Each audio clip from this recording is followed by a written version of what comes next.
చేసినామని చెప్పిండ్రు. మా పోలీస్ సిబ్బంది చెప్పింది నేను ఒకవేళ సరెండర్ చేస్తే వాళ్ళ పిల్లవాడిని వాళ్ళ ఇంట్లో పెట్టుకొని పోలీసులను పిలిపించి అప్పచెప్తారు. అప్పజెక్షన్ మీ ఇల్లా నా ఇల్లా? రోడ్డు మధ్యలో పోలీసులు నాకాబందీ చేసి వెహికల్స్ని చెక్ చేస్తున్నప్పుడు అప్పా జంక్షన్లో బండి భగీరథ పోలీసులకు చిక్కిండు. ఇది మా పోలీసులు నాకు చెప్పింది. నిజంగానే అతన్ని సరెండర్ చేసేది ఉంటే అతను ఎక్కడున్నాడో అక్కడికి ఈడ మా అబ్బాయి ఉన్నాడు, మీరు వచ్చి పోలీసులు ఇతన్ని సరెండర్ చేసుకోండి అని చెప్పిండ్రు అనుకోండి, అప్పుడు మనం సరెండర్ అనుకోవచ్చు. రోడ్డు మధ్యలో పోలీసులు అతన్ని కస్టడీలోకి తీసుకొని మేము అరెస్ట్ చేసినామని పోలీసులు చెప్తుంటే నేను పోలీసుల మాట నమ్మాలనా లేకపోతే రాజకీయ నాయకుల మాట నమ్మాలనా? మీరు చెప్పండి.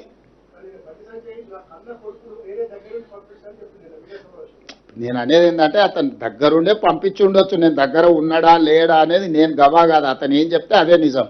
ఎందుకంటే వాళ్ళిద్దరు ఒక దగ్గర ఉన్నారా లేదా, 5 రోజులు అబ్స్కాండ్ అయినప్పుడు తండ్రి కొడుకులు ఒకే ఇంట్లో ఉన్నారా లేరా, ఇది కాదు కదా. మేము చాలా సిస్టమేటిక్గా విశ్లేషించుకొని కంప్లైంట్ వచ్చిన వెంబడే ఎఫ్ఐఆర్ చేసి ఒక పద్ధతి ప్రకారం ఈరోజు ప్రభుత్వం చర్యలు తీసుకున్నది. మా చర్యల్ని ప్రజలు కానీ కోర్టు కానీ ఎవరు తప్పుపట్టలే. కేటీఆర్ జడ్జిగా, ఆర్ఎస్ ప్రవీణ్ కుమార్ ఐఓగా ఈయన విచారణ చేసిండు, ఆయన శిక్ష విధించేసిండు. అసలు ఏం సిగ్గు కూడా పడారంటే అసలు ఇంత సిగ్గు తప్పిపోయిన వీళ్ళనంటే నాకు అర్థమే అవుతలేదు. ఇప్పుడు ప్రభుత్వానికి పోలీసులకు చట్టాలు ఉన్నాయి. కేసులా ఫిర్యాదు రాగానే ఎఫ్ఐఆర్ చేయాలా? 0 మీద ఎఫ్ఐఆర్ చేసినావు. ఎఫ్ఐఆర్ చేసిన తర్వాత పేరెంట్స్ స్టేట్మెంట్ చేసినావు. 24 అవర్స్లో అమ్మాయి స్టేట్మెంట్ రికార్డ్ చేయాలి. ఆ ప్రకారం చేసుకుంటే అమ్మాయి దగ్గర కోర్టు దగ్గరికి తీసుకెళ్లి 164 స్టేట్మెంట్ చేయాలి. ఇది సెన్సిటివ్ కేసు, ఎవరి వివరాలు చెప్పడానికి లేదు. వాళ్ళలాగా రోడ్డు మీద వాడు మాట్లాడితే ఆ కుటుంబాల వేదన, ఆ అమ్మాయి కుటుంబానికి ఎంత ఆవేదన ఉంటుంది. వీళ్ళు అడ్డగోలుగా ఇచ్చేసి ఆ అమ్మాయి ఫోటోలు పెట్టి, ఆ అమ్మాయి తల్లిదండ్రుల ఫోటోలు పెట్టి, అసలు కేటీఆర్ అనేటోడు అసలు మనిషా? ఎవడన్నా మనిషి ఇట్లా వ్యవహరిస్తాడానికి? రాజకీయాలు కావాలంటే ఎన్నికల్లో కొట్లాడు, ఎన్నికల్లో ఓడించు. రాజకీయాల్లాగా చూడాలి, సమస్యను సమస్యలాగా చూడాలి. ఇది